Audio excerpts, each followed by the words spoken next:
ஒரு திராட்சை தோட்டம். அது நிறைய பழங்கள், செழிப்பான ஒரு தோட்டம்.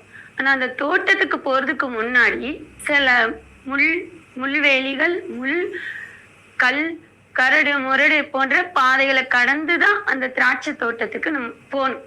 அந்த வழியா போகணும்னா போயினாதான் அந்த திராட்சை தோட்டத்தை நம்ம அந்த பழங்களை சாப்பிட முடியும். அப்போ அது நம்ம போகும்போது முள்ளு குத்துது, கல்லு குத்துது, வெயில் அடிக்குது அப்படின்னு சொல்லி நம்ம அந்த போகாம சோம்பேறித்தனமா நம்ம இருக்கிற இடத்துல இருந்துட்டோம்னா அந்த ஆசீர்வாதத்தை, அந்த தோட்டத்தை நம்ம பெற்றுக்கொள்ள முடியாது.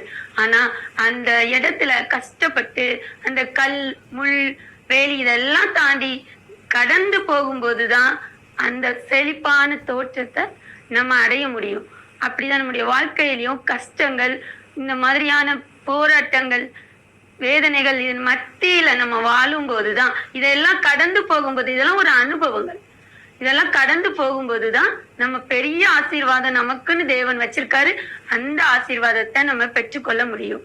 எந்த இடத்துல எல்லாம் வனாந்திரமான பாதை இருந்ததோ, வனாந்திரம் இருந்துச்சோ, அந்த இடத்துலதான் தேவன் அற்புதத்தை செஞ்சார். அது போல நம்முடைய வாழ்க்கையிலையும் வனாந்திரமா இருக்குதேன்னு சொல்லி நீங்க கவலைப்பட வேண்டாம். தேவன் உங்களுக்கு அற்புதத்தை செய்வார்.